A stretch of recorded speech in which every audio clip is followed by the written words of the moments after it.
Hello friends, unit test second 11માનું જે general સ્ટ્રીમનું paper છે એના વિશે આપણે આજે વાત કરીશું. સેક્શન એ છે, ઓપ્શનલ છે, લખ્યું છે write whether the following sentences are true or false. હવે 3 માર્ક્સનો આ ક્વેશ્ચન છે અને 3 સેન્ટેન્સીસ આપેલા છે. આપણે ટ્રુ ફોલ્સ લખવાનું છે મિત્રો. પહેલું સેન્ટેન્સ છે automated fabrication will not have a dramatic impact on society. તો આ વાક્ય ખોટું છે, કારણ કે will have a dramatic impact on society માટે આ સેન્ટેન્સ આ ફોલ્સ છે. નોટ ન આવે, ત્યાં ખાલી વિલ હેવ જ આવ્યો. સેકન્ડ છે teletouch lets you interact with your world with touch from distance. તો આ વાક્ય સાચું છે કે ટેલિટચની મદદથી આપણે ડિસ્ટન્સથી આપણે એને ઇન્ટરેક્ટ કરી શકીએ છીએ. Sunflower is an artificial flower. આ પણ વાક્ય સાચું છે, કારણ કે સનફ્લાવર એક આર્ટિફિશિયલ ફ્લાવર છે. Find out and write the nearest meaning. 2 માર્ક્સનો ક્વેશ્ચન છે. લખ્યું છે એબેન્ડોન. એબેન્ડોન મતલબ લીવ, એટલે કે એનો જવાબ એ લીવ આવશે. અને એક્સપ્લોડ એટલે સર્ચ, એવો જવાબ એનો થશે. નેક્સ્ટ છે select the most appropriate language functions from bracket and give them and write them against the given sentences. 3 ફંક્શનના નામ આપેલા છે અંદર: showing alternative choice, expressing contrast અને એક્સપ્રેસિંગ રિઝલ્ટ. તો મિત્રો પહેલું સેન્ટેન્સ આપણે જોઈએ કે though he is weak he works enthusiastically. અહીંયા આગળ ધો શબ્દ સેન્ટેન્સમાં આવી ગયો છે, એટલે આ વાક્ય છે એ શોઈંગ એક્સપ્રેસિંગ કોન્ટ્રાસ્ટનું છે. બીજું છે would you give me your mobile phone. આ છે રિક્વેસ્ટ, તો એક્સપ્રેસિંગ રિક્વેસ્ટ આવશે, કારણ કે વુડથી વાક્યની શરૂઆત થઈ છે, રિક્વેસ્ટ કરેલી છે. અને આઈધર અને ઓર 8મું સેન્ટેન્સ જોઈએ કે either Ruhi or Juhi will perform on the stage. તો આઈધર ઓર એ અલ્ટરનેટિવ ચોઇસ સૂચવે છે. મિત્રો આ થયો બીજો ક્વેશ્ચન. નેક્સ્ટ છે select the most appropriate response. Response select કરવાના છે. આ પણ ફંક્શન આધારિત પ્રશ્ન છે. લખ્યું છે Seema said why have you started yoga. Tina said blank. અને લખ્યું છે બ્રેકેટમાં શોઈંગ પર્પઝ. તો પર્પઝમાં in order to, with a view to, so that, in order that, આવા શબ્દો આવતા હોય છે. તો અહીંયા આગળ સી જે છે I have started yoga so that એ શબ્દ આપેલો છે, માટે શોઈંગ પર્પઝનું વાક્ય છે. નેક્સ્ટ છે Ritika said did Leena attend our annual function. Kareena said showing contrast. તો એમાં કોન્ટ્રાસ્ટમાં બી ઓપ્શન છે, ત્યાં લખ્યું છે ધો, માટે અહીંયા આગળ though Leena was seriously ill she attended the annual function. તો આનો જવાબ છે એ બી આવશે, ઉપરનાનો સી છે.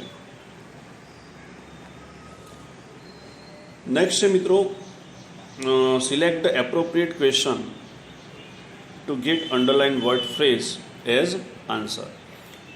લખ્યું છે Arunima decided to climb mount Everest. હવે ત્યાં આગળ ટુ ક્લાઇમ્બ માઉન્ટ એવરેસ્ટ ત્યાં અંડરલાઇન છે, માટે એ જવાબમાં આવે એવું આપણે પ્રશ્નાર્થ વાક્ય બનાવવાનું છે. તો જવાબ આવશે કે વોટ ડીડ અરુણિમા ડિસાઇડ, જે આપણો બી ઓપ્શન છે એ ત્યાં આગળ આવશે. Sunflower tracks the sun. The sun underline છે, તો વોટ ડઝ સનફ્લાવર ટેક, એ જવાબ આવશે. પછી સેક્શન બી છે read the extracts and answer the question. અહીં લખ્યું છે where did Pranav get his BE degree. પ્રણવે એની બીઈ ડિગ્રી ક્યાંથી પ્રાપ્ત કરી. આપણે જોઈ શકીએ છીએ કે પ્રણવે એની ડિગ્રી છે નિરમા યુનિવર્સિટી અમદાવાદમાંથી બીઈ કોમ્પ્યુટર એન્જિનિયરિંગમાં કરી છે. તો જવાબ કેવી રીતે લખ્યું છે મિત્રો? Pranav got his BE degree from Nirma university Ahmedabad, એટલો જવાબ એનો આવશે. From whom did Pranav get awarded. હવે ત્યાં જવાબ લખવાનો છે કે Pranav got award from APJ Abdul Kalam, આટલો જવાબ એનો આવશે. નેક્સ્ટ છે ઓટોમેટેડ ફેબ્રિકેશન, ઓટોફેબવાળા પાર્ટનો છે. Which material does the industry use to make a product.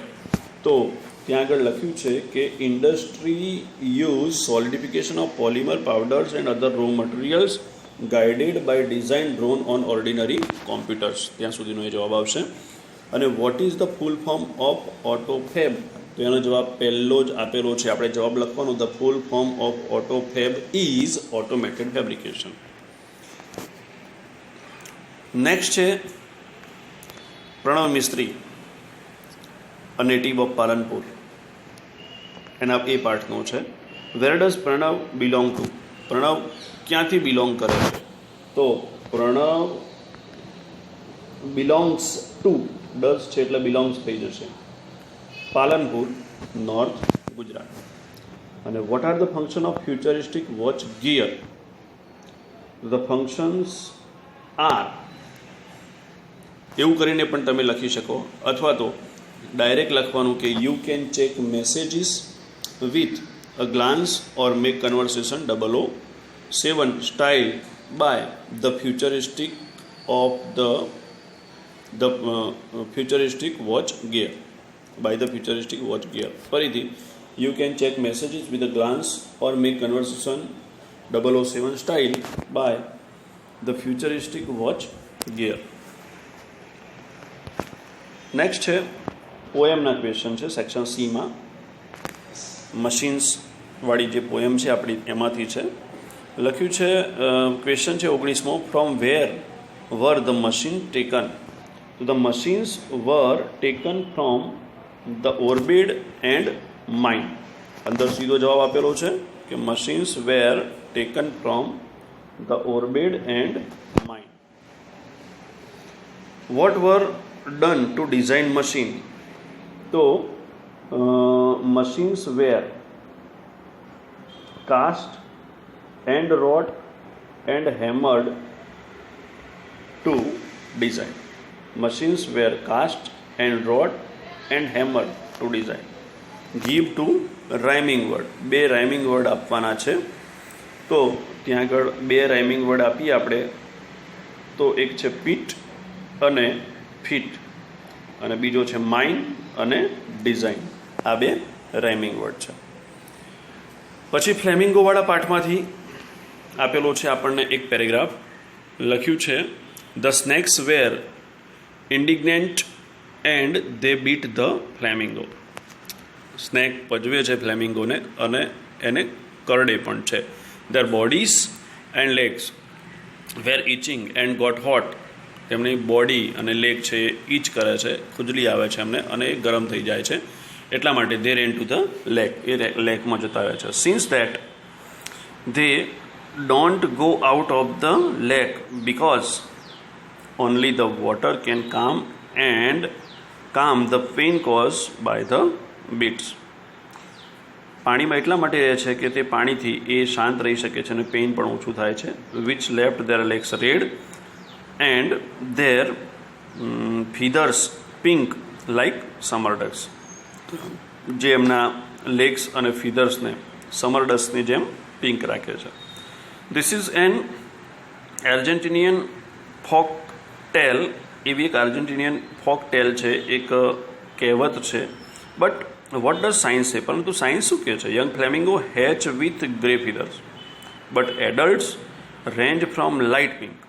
જ્યારે નાના હોય છે, હેચ કરવામાં આવે છે ત્યારે તેમના ગ્રે ફીધર્સ હોય છે, પણ એડલ્ટના જે હોય છે લાઇટ પિંક ફીધર્સ હોય છે. ટુ બ્રિંગ રેડ, અને પછી રેડ થઈ જાય છે due to bacteria and carotene. Bacteria અને કોરેટોનના કારણે. A red or orange substance found in carrots and other plants. એ જે રેડ ઓર ઓરેન્જ જે સબસ્ટેન્સ પદાર્થ છે જે કેરટ્સમાં અને અધર પ્લાન્ટ્સમાં જોવા મળે છે. Obtained from their food supply, અને તે તેમના ફૂડ સપ્લાયમાંથી મેળવે છે. હાઉ વેર ધ સ્નેક્સ, અને what did they do? The snakes were, પહેલી જ લાઈન છે કે ધ સ્નેક્સ વેર કેવા છે? ઇન્ડિગ્નેન્ટ, એન્ડોએડ જેને કહી શકીએ, અને દે બીટ ધ ફ્લેમિંગો. બીજી વાક્ય એ લખી દેવાનું, they bit the flamingo. Where did flamingo go after snakes bite? તો ક્યાં જાય છે? તો the flamingo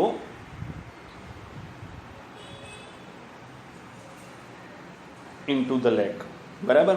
the flamingo went into the lake after snake bite. આપણે આ રેન ઇન્ટુ ધ લેક છે ને એ આપણે એવું લખવાનું છે કે the flamingo went into the lake after snakes bite. Why do the flamingo not go out of the lake? કેમ બહાર નથી નીકળતા? The flamingo do not go out of the lake because only the water can calm the pain caused by the beats. ત્યાં સુધી. અને what does the science say about the flamingo? તો science શું કહે છે કે young flamingo hatch with a grey feathers but adult from light pink red bacterial આખી line જે છે ફ્રોમ ધેર ફૂડ સપ્લાય. ત્યાં સુધી આપણે લખી દેવાની છે. તો આ પ્રમાણે મિત્રો ફર્સ્ટ એક્ઝામનું આ પેપર સેકન્ડ ટેસ્ટનું આ પેપર છે અને આ પ્રમાણે રહેશે. આ પ્રમાણે બધાએ દરેકે સોલ્વ કરી લેવું.